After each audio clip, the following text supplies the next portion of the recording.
Hi everyone and welcome to the Newsagent podcast. I'm Susie Lysaght, Goodlord Senior Content Executive, and this episode is a recording of the first in our three-part Renters Reform Bill webinar series. Today's topic is all about the government's proposal for a single system of periodic tenancies, and Greg Tsuman, Lettings Director at Martyn Gerrard, joined Goodlord's Sherlock to talk over what this change could mean for lettings and the private rented sector going forwards.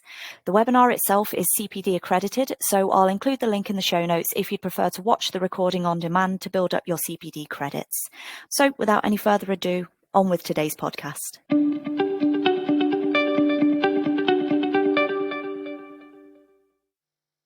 Good morning, everyone, and welcome to this morning's Goodlord webinar. This is the first in the Renters Reform Bill series.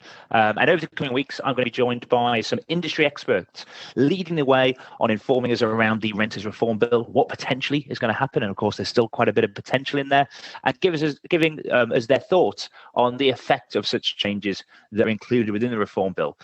It seems like every week there are further developments, and indeed this week there is some developments to talk about too. So to help us through talking about in particular the single system periodic tenancies, I'm joined today by Greg Tsuman, who will be introduced shortly. For those of you, before we get into the detail around the Renters Reform Bill, that aren't aware of what Goodlord does, Goodlord is a pre-tenancy platform. We help expedite the entire pre-tenancy process, making you more efficient as a letting agent, hopefully allowing you to give a better service, whilst also giving you really meaningful ways to drive revenue and give peace of mind and protection to your customers and indeed yourselves as a business.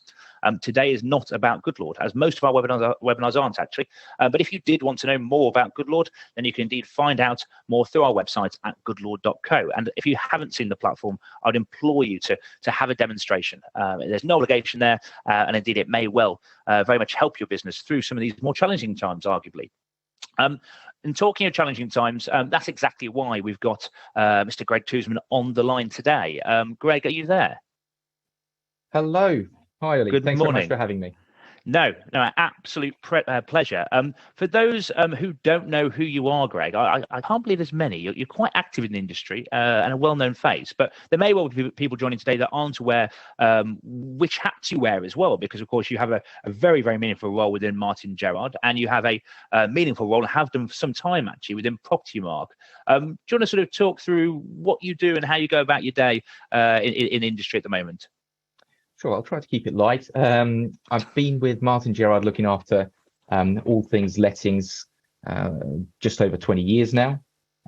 For a significant part of that journey, I've been involved with PaperYour in different capacities. I've been a regional executive, and I've been a board member on the advisory panel, and most recently I've been elected president-elect for the Arla PaperYour division. So very exciting times. It means that there is more media opportunities, which allow me to be the voice of members and the industry as a whole. I think it's important to take that role in the right way, being responsible. It comes with many responsibilities that I've mentioned many times before. And I think webinars like this give us a perfect opportunity to highlight some of the topics that many members are thinking of. Today's focus is going to be around the single system of periodic tenancies.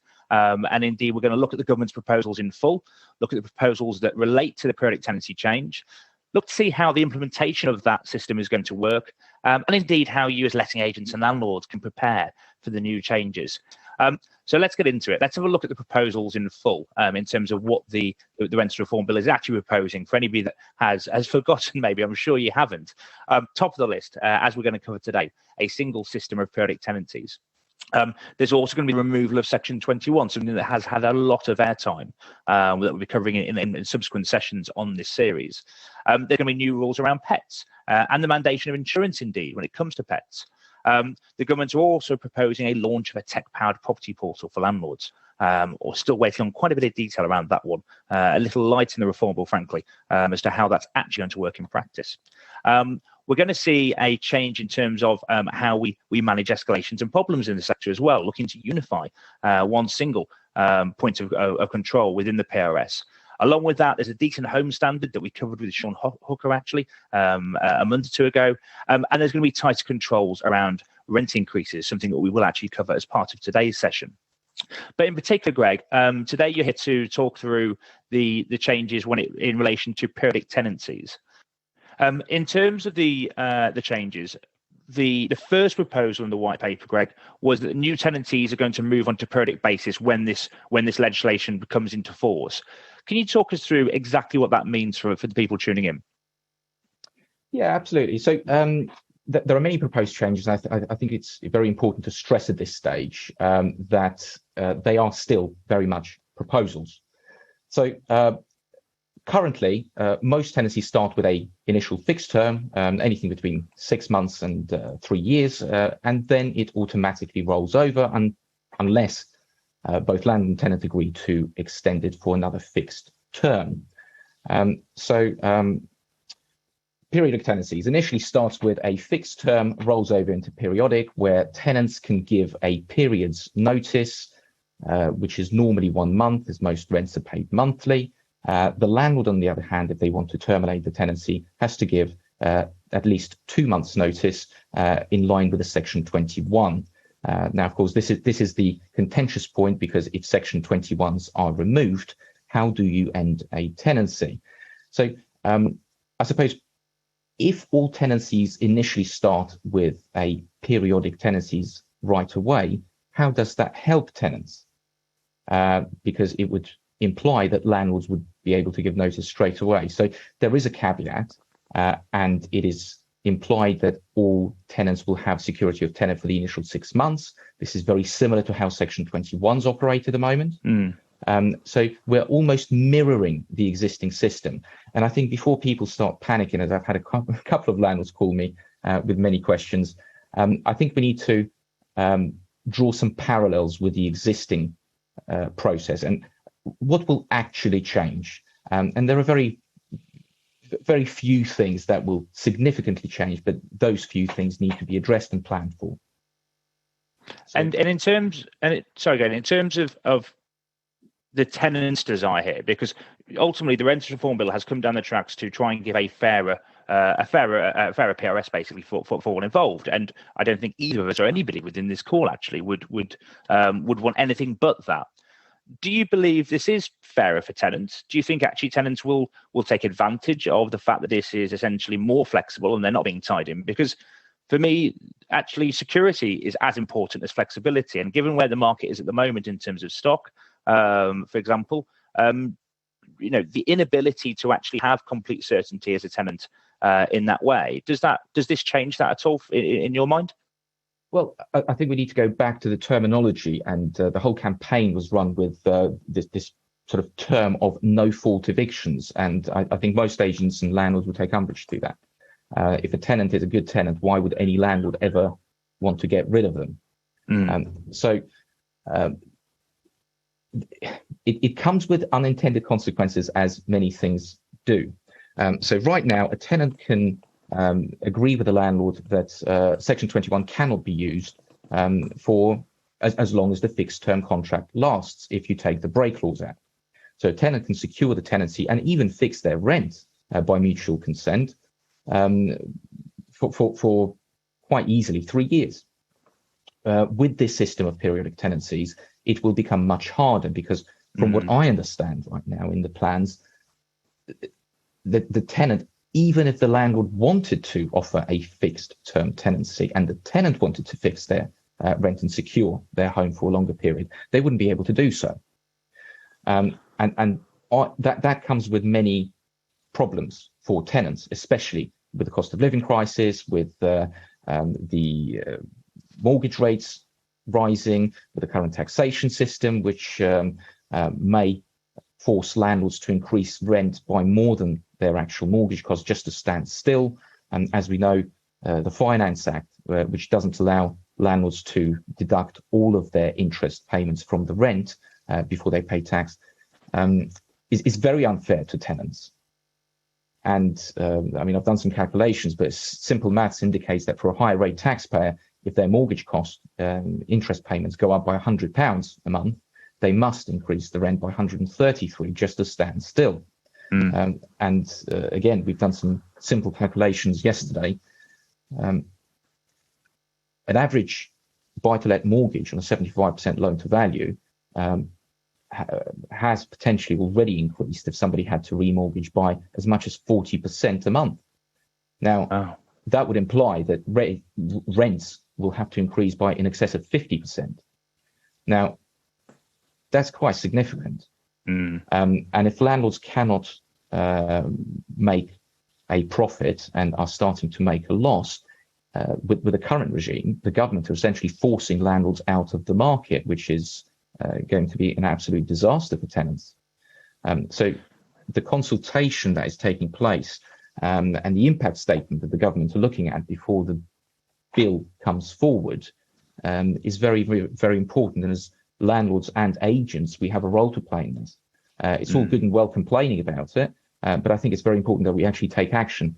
I've spoken to many agents in the industry. They are very proactive in this.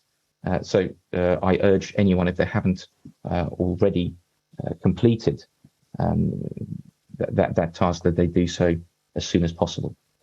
And in terms of the change, the moving to product basis, and we'll talk about the sort of the knock-on effect of doing that further in this session today.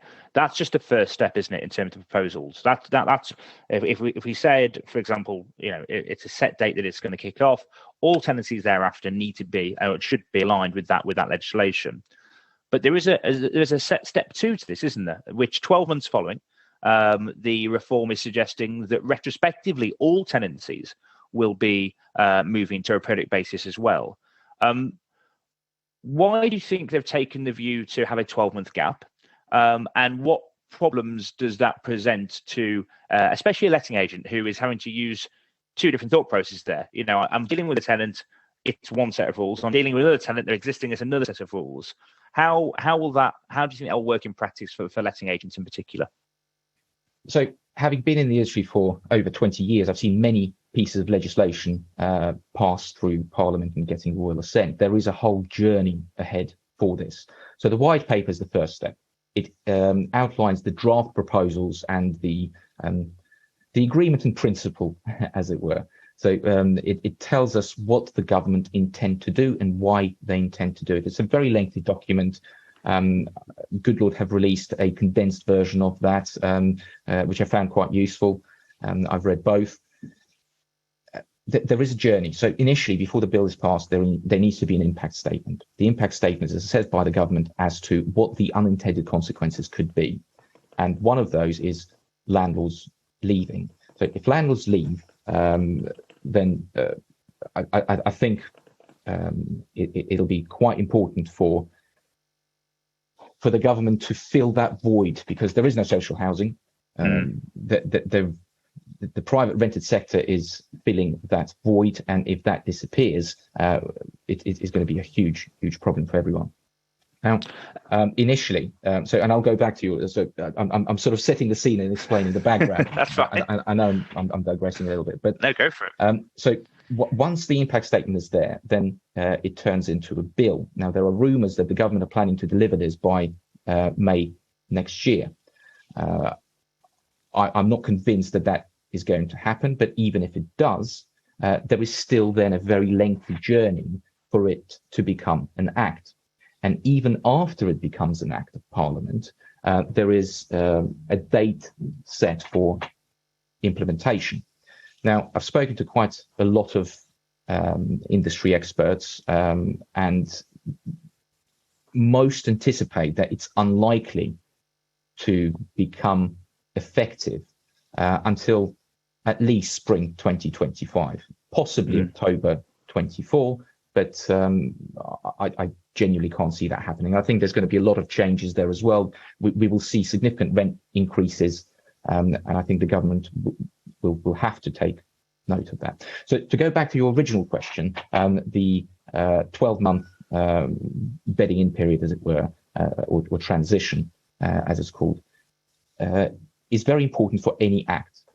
In the UK law, most acts do not work retrospectively, and this 12-month gap allows landlords and agents to become more familiar with the new rules, to adapt their processes, and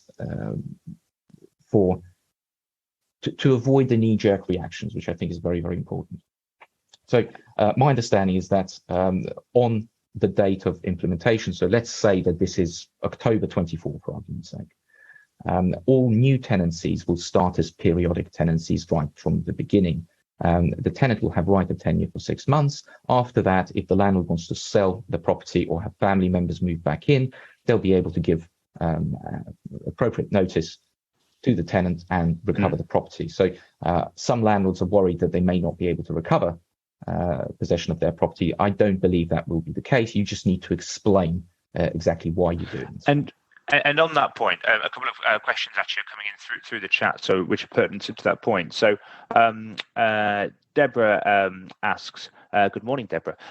If by starting with a periodic tenancy, the tenant still has security of tenancy for the first 6 months, is this same for the landlord? Does the landlord in that first 6 months get the same level of comfort that they are essentially protected?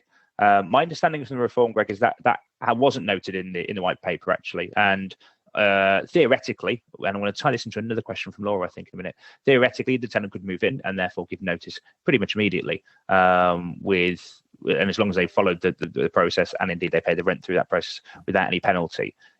Am I right in thinking that, or actually do the landlords have some protection in that first 6 months? Again, these are all the details that are still to be confirmed. My understanding is that the tenant will be able to give 2 months' notice straight away and vacate. In reality, I think it's very unlikely.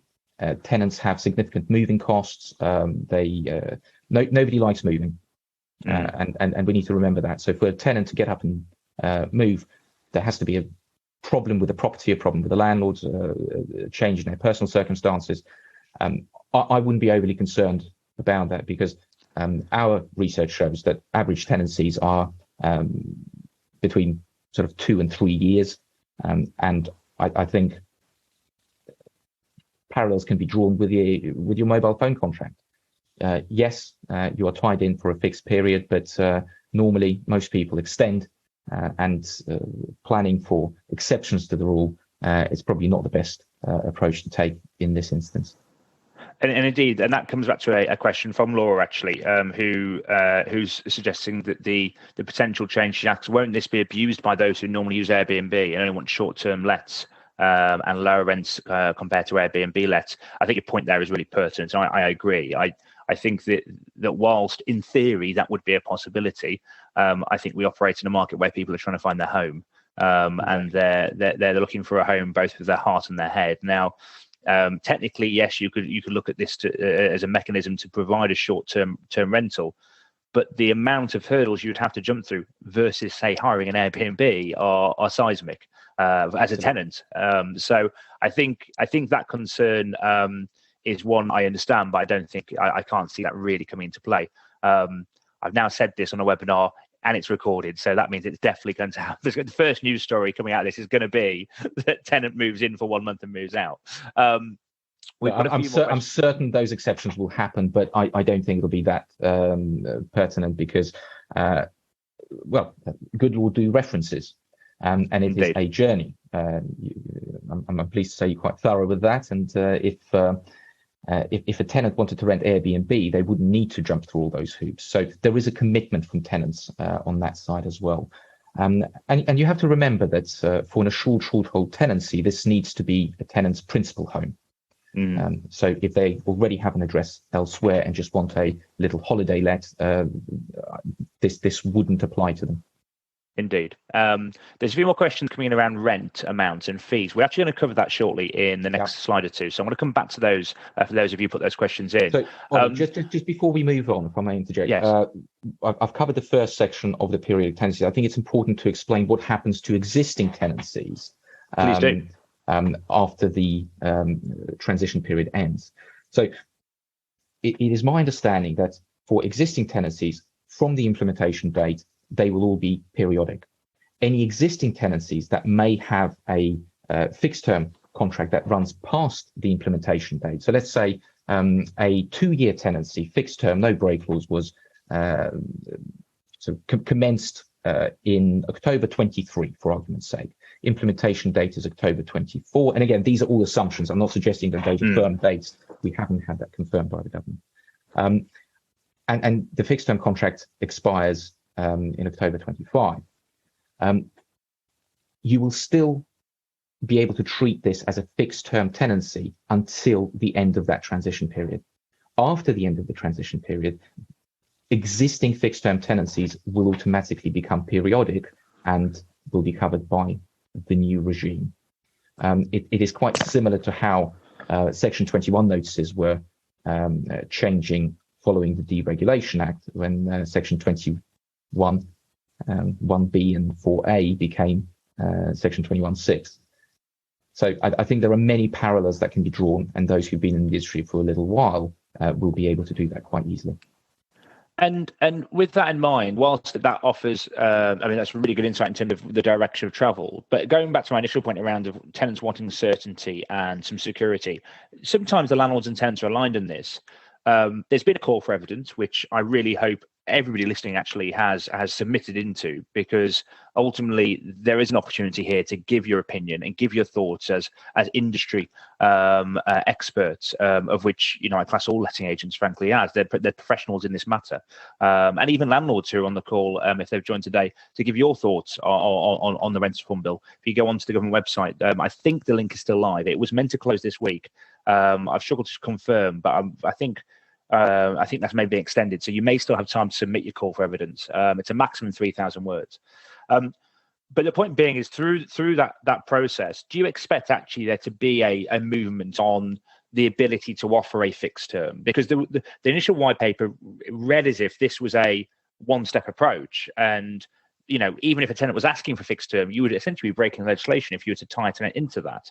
And of course, no agent is going to want to condone that behaviour and then be on a sticky wicket thereafter.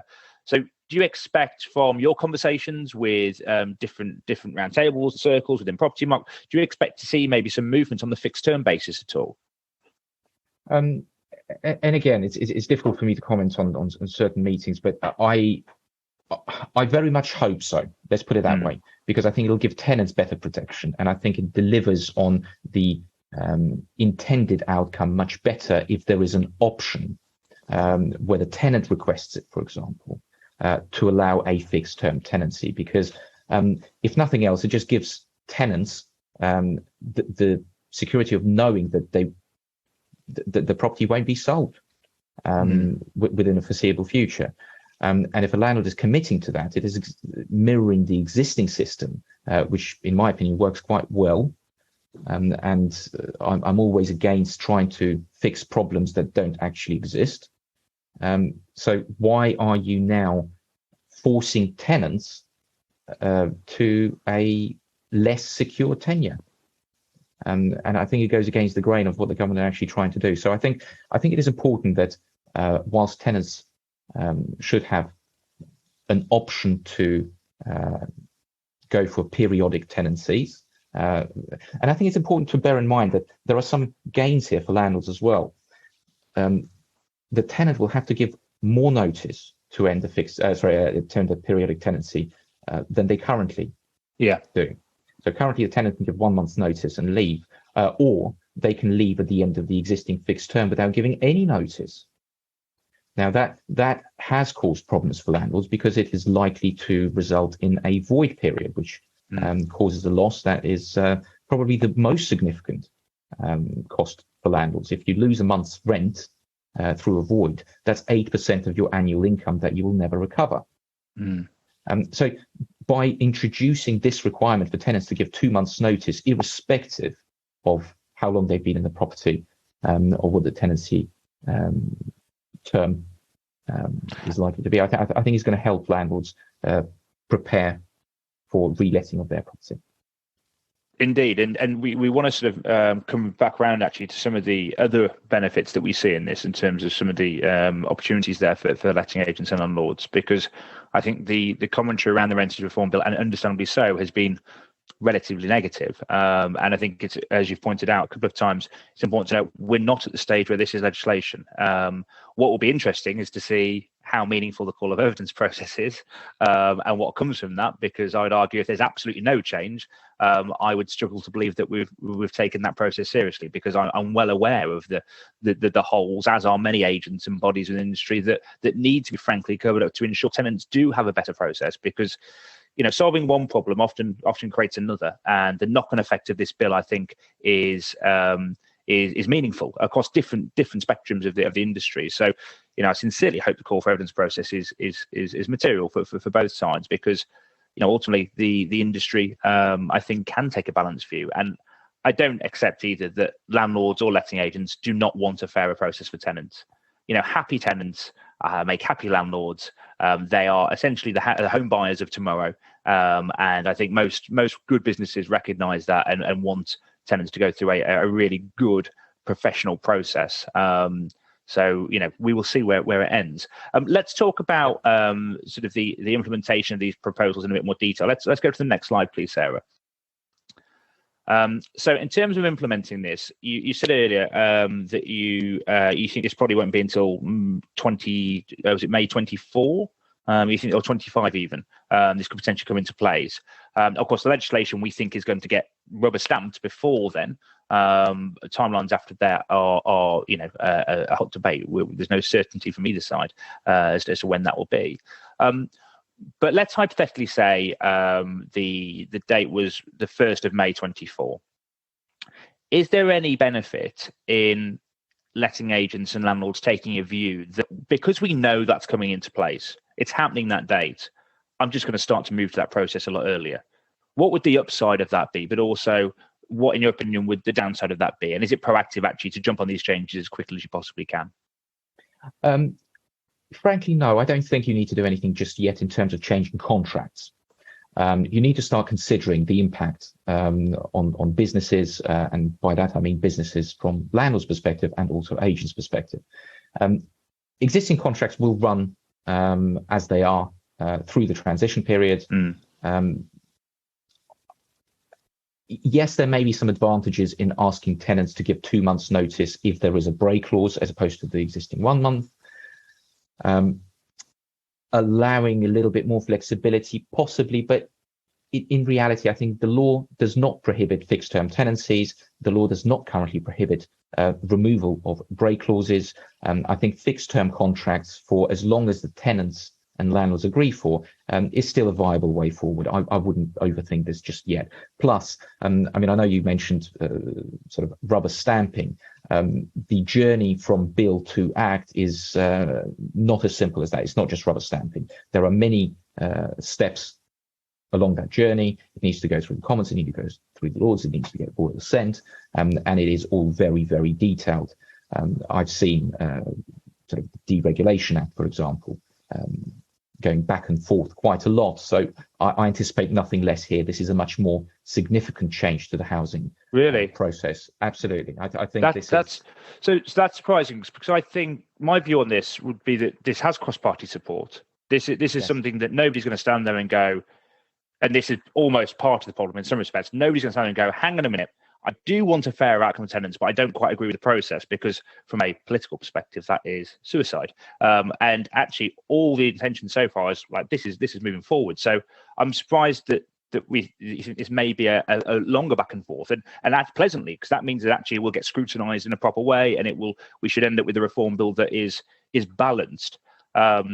So I'm surprised with that, but I really hope that is the case. Yeah. So so do I, and this is my hope. I think I need to stress that the Tenant Fees Act also had cross-party support, and you can see that didn't happen overnight either. There was a consultation that was going back and forth, and I think the outcome, yes, it has affected some agents, but we got through it, and I think we'll get through this as well. And the main unintended consequence that we warned about at the time is that rents will go up as a result. Yes, it took a little bit longer, but only due to the pandemic, which slowed demand in certain areas. And then it came back with a vengeance, and we're now seeing 30-40% rent increases. So what we warned about happened. We are now, again, warning about certain unintended consequences, and we hope that those decision makers are listening to what we're saying now. And you've mentioned sort of how will a politician oppose any proposals of this bill. You have to ask yourself, how will they react at the next election, for example? Or how will it impact them if they didn't listen to the advice, and it then turns into a terrible situation for tenants that they try to help? We're seeing reports of queues of tenants to view a property. There was an article, and it's not just UK. This is happening in Ireland as well. Yeah, I saw that in Dublin. The housing market absolutely. in Dublin is an absolute fever pitch point. It's crazy. Yeah. And it gives a glimpse of what could happen here as well. We've gone from 5 tenants to each property to 35 tenants for each available property in less than in 12 months.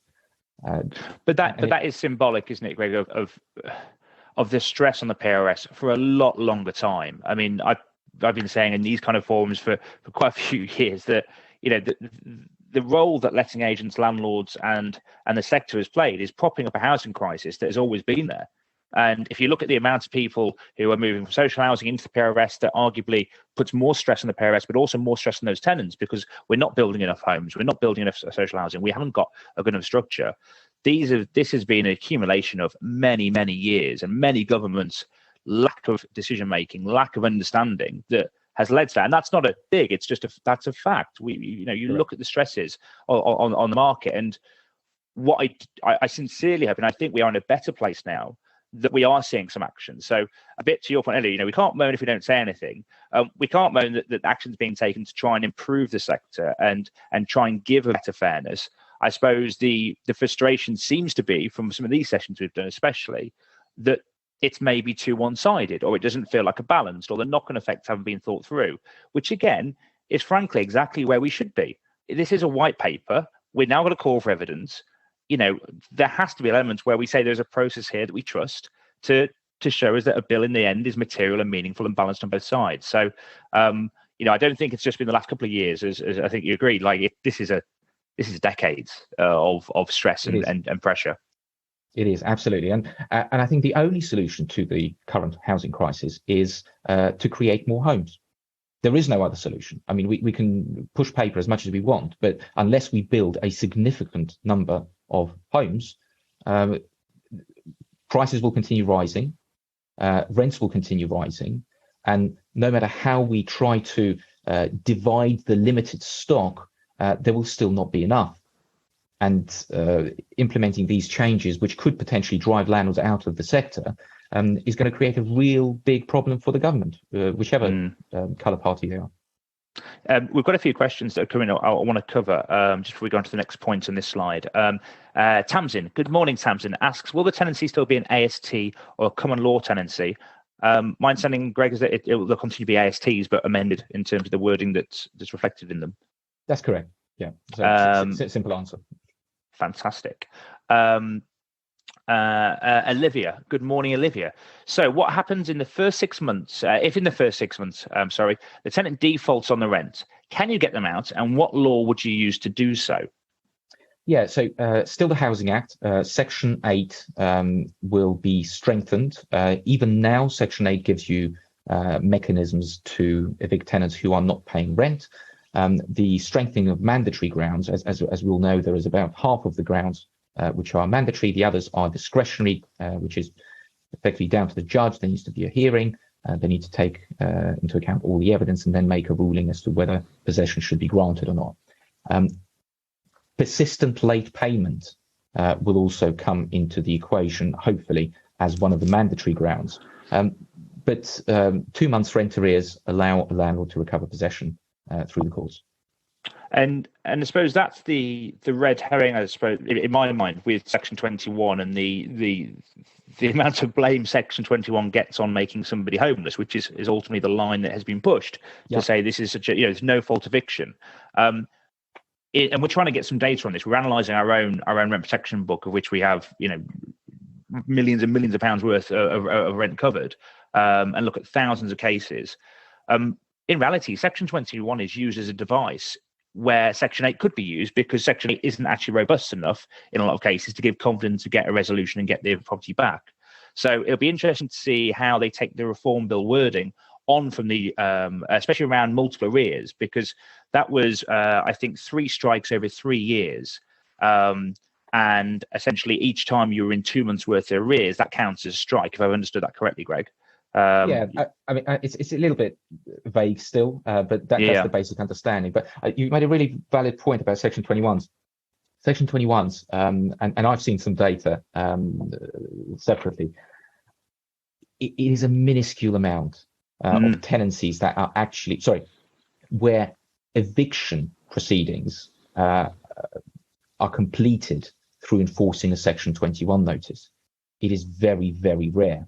And I think it's important to remember that following the Deregulation Act 2015, it became harder and harder to recover possession through a Section 21 process. There were certain hurdles that were thrown in there, like the gas safety certificate.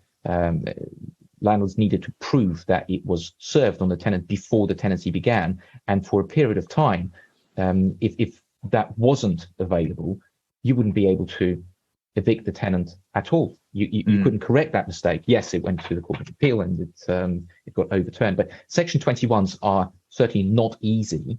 I know it's known as accelerated possession proceedings, but for the last, in excess of the last 5 years, it's been becoming harder and harder to use. Also, going back to the original point of Section 21s and what would happen if the tenant moves in and stops paying rent straight away, Section 21 would not be applicable. You would not be able to serve Section 21 within the first 6 months to expire. So that's not a concern either. And the other thing, which I always tell my clients, landlords, you need to know that no matter how well the references are completed, the only way to really protect your investment is by having rent and legal protection. Because yes, there will be eventualities where you will not be able to recover possession as quickly as you want.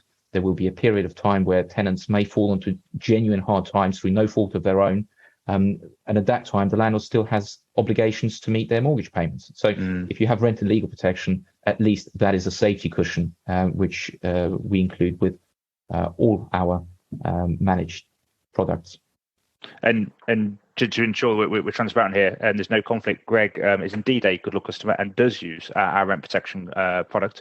And, you know, it would be remiss for me to not comment back on that. We're here to talk about the periodic tenancy basis and the Reform Bill, but, you know, the backdrop here is a cost of living crisis and reform and change and challenge. And from our perspective, our focus on how we continue to improve that level of service over time to face those challenges. So, for example, extending the policy to pay until vacant possession, irrelevant of how long the claim takes. So no monthly cap on the policy was a big move for us to ensure that landlords and agents have peace of mind. But if you want to know more about that policy and service, if you want to look at that side by side against what maybe you're using at the moment, again, I would employ you to do so. You know, we're really confident in our ability to serve in that area, and we're keen to help as many agents and landlords as we possibly can. Looking at the retrospective piece then, Greg, and I appreciate we've got a few more questions flying in. I will come back to those, so bear with us. Looking at the retrospective piece, we've had 12 months. We've now got our heads into periodic letting. We've understood a few of the pitfalls, but we're getting there. And then 12 months comes along and we have to go, damn it, I've got to do this retrospectively. I'm interested to know what your, and I'm asking you to have a crystal ball here, so I'm not going to hold you to these answers. I'm interested to know how you think this will actually work in practice, because is this something that we go and we just recognise happens and we say, hey, I know your contract says this, but that doesn't count anymore. Do you think we'll have to reissue contracts again? Will there be an addendum to contracts? How logistically do you think this will be put into action? I think, again, I don't think this is a real concern. It will just become law, and the existing tenancies, no matter what they say, certain clauses would be unenforceable and certain terms would be unenforceable. A little bit like the unfair terms in a contract now. So if, for example, you ask a tenant to pay for a professional clean, even if the property is cleaned to a professional standard by the tenant before they leave, that's an unenforceable clause because of the Tenant Fees Act. So in a similar way, I think when the changes are rolled out, it would probably be good practice to send out a memorandum or an addendum to the agreement, or just a notification to tenants and landlords to say, look, the law has changed. These are the new rules. This is what you should do. And I think this is perfect for responsible professional agents who care about their clients and customers. And this is where the value of an estate agent will really come to the forefront. Explaining these difficult pieces of legislation is part of the role. I think this is what landlords look for in a managing agent, and I'm anticipating, we've already seen, but I'm anticipating an even bigger switch from let-only services to rent collection and fully managed, because landlords will need more support because it is quite complicated. Indeed, and you note there the kind of the opportunity that brings. I got quite publicly shot down on a well-known publication by a self-proposed property guru and PropTech guru when I suggested that the time was now to reconnect with landlords and start speaking and communicating more meaningfully. And actually, that was the point where you can then educate. And it was suggested on that forum that that was a stupid idea, and why would agents ever speak to landlords unless there's a problem? And for me, that represented the very worst perspective of what we're here to do, frankly, because actually I think there is an opportunity here to communicate and educate more. As professionals, that's how I see our role. I see that, and coming from being an agent previously myself, I saw my role as somebody to support that landlord. And whilst there's a lot of change here, I think the value in you as letting agents is your understanding of this.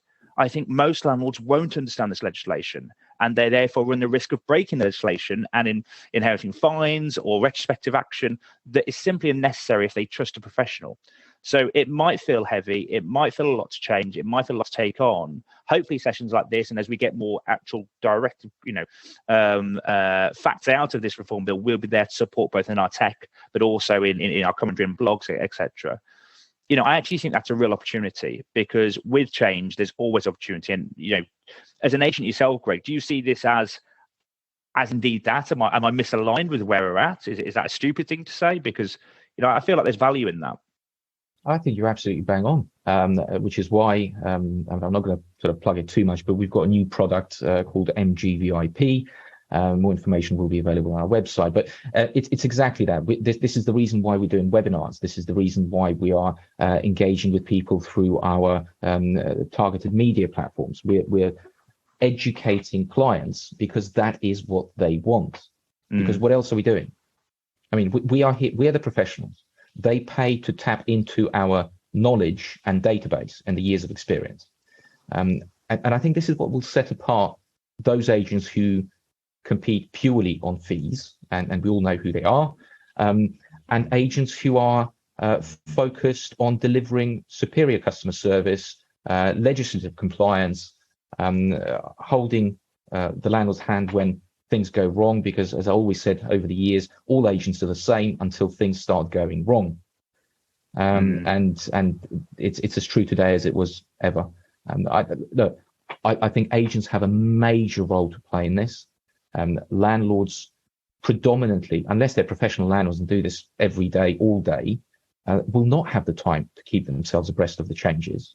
No. I mean, the fact that the white paper itself, forget the legislation, the white paper, if I'm not mistaken, it's in excess of 60 pages.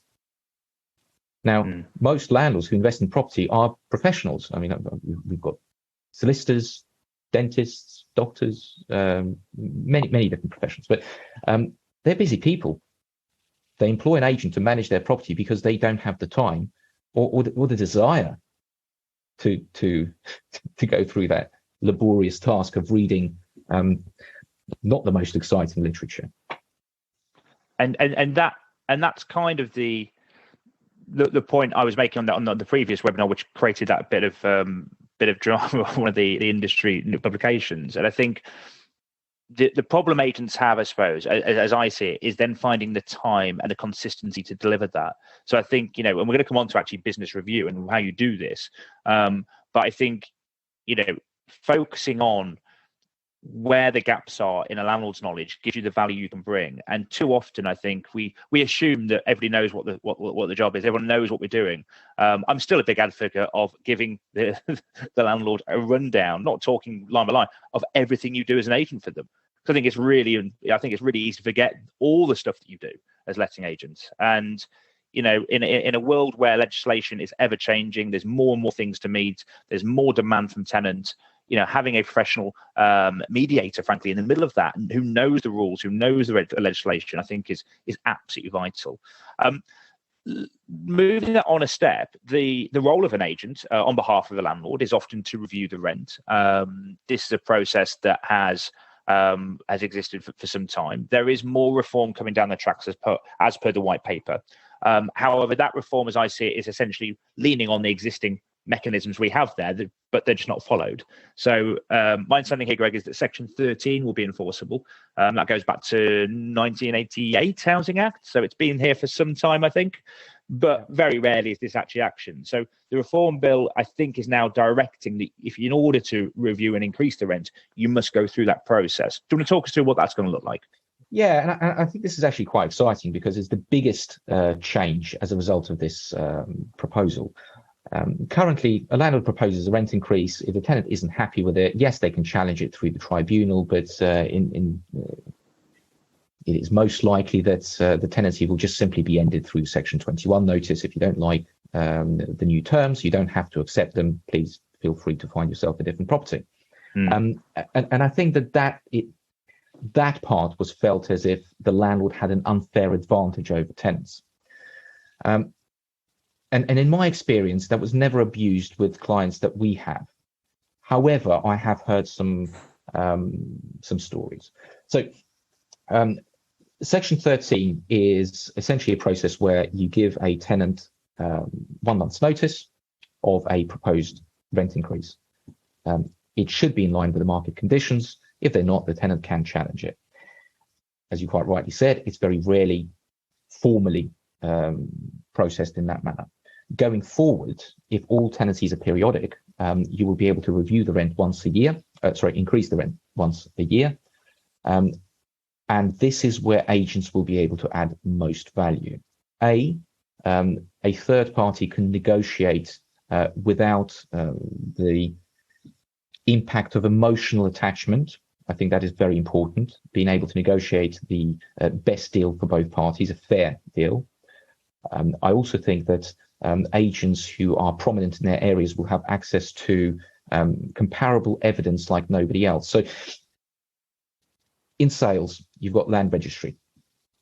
In lettings, that equivalent does not exist. So if a surveyor was doing a mortgage valuation to assess how much a property is worth, then they'd be able to look at transactional data, which is recorded in the land registry database, and say, well, please explain how this property is so much more expensive than everything else. I don't think that price is right. And there's a mechanism there. In lettings, most agents have, in their lifetimes, have received calls from surveyors saying, look, can you help me out? Because we can't find any comparable evidence on this rental figure. How have you come up with that? Or how have they come up with that? Now, if you are prominent in your area and you are dealing with hundreds, if not thousands of lets, then you will be able to tap in and say, look, we've just let this property on your road. It's very, very similar. It's in a similar condition, similar distance to the tube station. It's a similar size and same number of bedrooms. This is how much it's achieved. Then that is the evidence that will be required to argue that the rent increase is fair with a first-tier tribunal. And the better record keeping, the better comparable evidence, and the format in which that is submitted to the tenant throughout the journey. Because what you want to avoid is you want to avoid those rent increases going to the first-tier tribunal. If you can put forward a better case, it reduces the chances of it going to that first-tier tribunal. One of the changes is that currently first-tier tribunals can award a rent increase higher than the landlord actually proposes initially if the market rate is above that. So let's say you're paying £1,000 a month. Your landlord proposes an increase of £50 for the rent to go to £1,050. Following the first-tier tribunal review, it transpires that comparable evidence justifies a rent increase of £1,400, so £350 more than what the landlord proposed, and the tenant can be made to pay that. That will change, from what I understand. So the landlord will only be able to get a rent increase in line with what they argued as just at the time. Yeah. And the point you made around the comparison to the sales process actually just took me off to something. There is plenty more change above and beyond the Renters Reform Bill in the pipeline, isn't there? The most exciting piece for me, which will sound extremely boring and monotonous, is unique property reference numbers.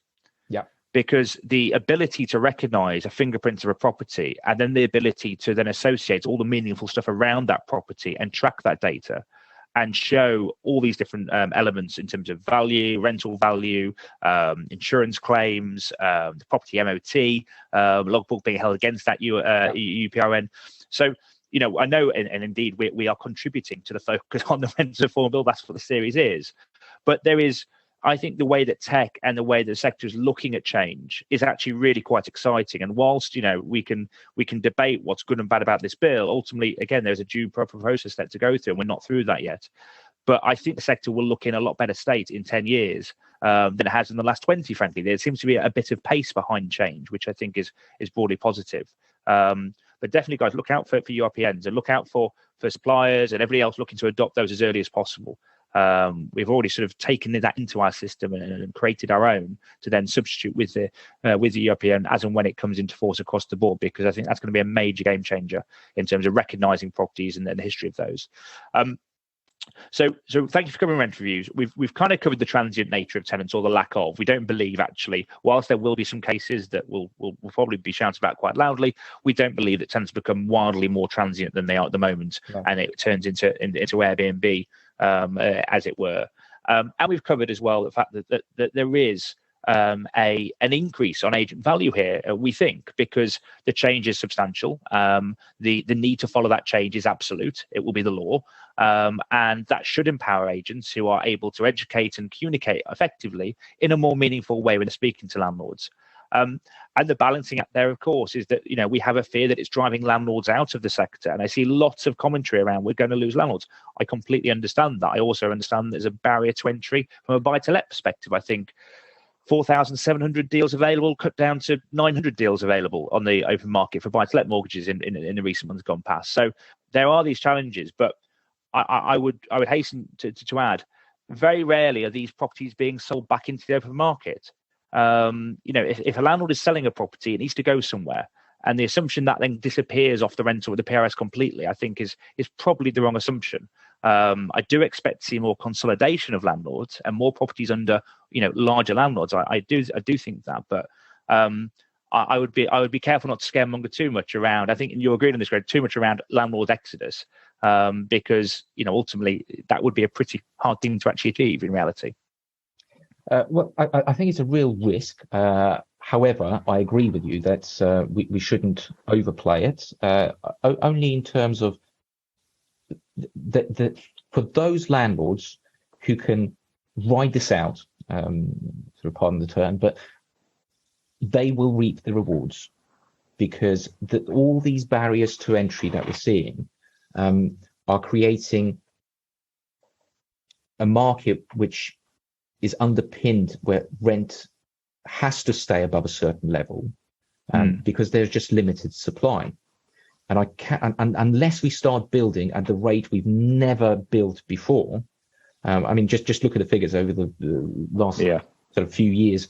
We've seen the population of the UK grow by in excess of 4 million, and the house building hasn't even touched the size of that. So the gap between supply and demand is widening, and I think it's very important to ensure that we're not encouraging landlords to leave without that sector being filled by other entries, other investors, because failing this, rents will become unaffordable, and it's going to create a real big problem for the government. So whilst I don't think we should overplay the impact of landlords exiting, we need to consider that is a possibility, or certainly the government should consider this is a possibility. From an agent perspective, all we have to do is deliver value. And I think nothing really changes from that perspective over the last, since really the Office of Fair Trading and the Foxtons case, which everybody's familiar about, and I think that was back in 2009, agents had to demonstrate their value in order to charge fees. Now, we are doing more and more to support landlords. The sector is becoming more and more professionalized. I think every person working in the industry needs to take responsibility and improve their knowledge, attend courses, attend webinars, read up on various different acts, and take a proactive interest, because we are supposed to be the experts. Many are experts, but those who pretend to be don't have any place in the future of the lettings industry. I think we need to take this very, very seriously. We are providing an essential service. I think that was recognised throughout the pandemic. We've supported many tenants and landlords and underpinned the economy to a very large extent. Indeed. And sorry to cut off there, I'm conscious of time. We just have a few more questions that I want to cover, because one of these has come up a couple of times actually, and it's pertinent to the student part of our sector.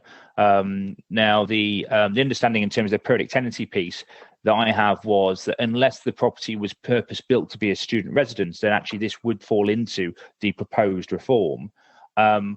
I'm also aware that there looks like there could be movement there. I know the NRLA have come out and suggested that there is going to be movement there, and essentially meaning that if the property would be registered as a student property, therefore it wouldn't fall into this legislation, which is clearly problematic for students, because this would just completely change the way that process works. Any further insight on that at all? I prefer not to comment, simply because it is so complicated. Student halls are treated in a completely different way under most legislation. So, for example, selective licensing that's coming in certain boroughs exclude student halls specifically. There is a different regime for the right to rent checks for tenants moving into student halls, and I think it's so complicated that it's a whole different webinar.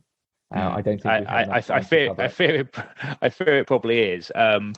Keep your eyes out. I think we had a couple of questions on that. I think the last one coming in from Stephen, and Stephen also adds many thanks and keep up the good work. Thank you very much, Stephen.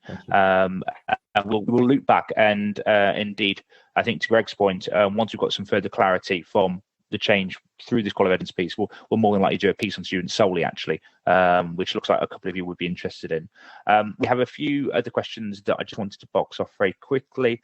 Robert asks, can you take out rent protection once tenancy is started? You can indeed, Robert. We can support you with that if need be. There's certain criteria that need to be met, and implications doing so, but we can talk you through those and explain exactly how that would work. We've got another question from Carly. Is there a playback option? I presume that means you've already left. There is, Carly. I didn't miss a question, so hopefully you're listening to this in the future. And I've confirmed that you can indeed do that. And we've got one more, I think, I wanted to cover. Apologies, I'm having to go through the screen a different way following the tech issues earlier. Whilst you're doing that, I just wanted to add something. The value that agents can add in context of rent protection, which is becoming more and more pertinent as time progresses and the cost of living crisis starts to bite even more. Most rent protection policies require periodic inspections, rent schedules, and the way to put a claim forward can be a little bit complicated if you've never done it before. So I think this is another area where agents can add significant value to their clients. Indeed, very much agree. I've now lost all questions. So the tech problems started the minute we started, and they're carrying on until the end when we finish. Greg, thank you so much for your time. I really hope that's been useful. The feedback on the chat is very positive. And thank you for your time. So I will agree indeed and say thank you, Greg. If anybody has any further questions, would like to have a chat with either myself, Greg, or indeed anybody within the organisation, I'm sure we're more than happy to do so. Like I say, Greg wears two hats, both his Martyn Gerrard hat and his Property Mark hat. So feel free to reach out to either of us if you have any questions. But for today, Greg, thank you, and to everybody else joining in, thank you very much for your time. Thank you for having me. Have a great day. Cheers now. Take care. Bye-bye.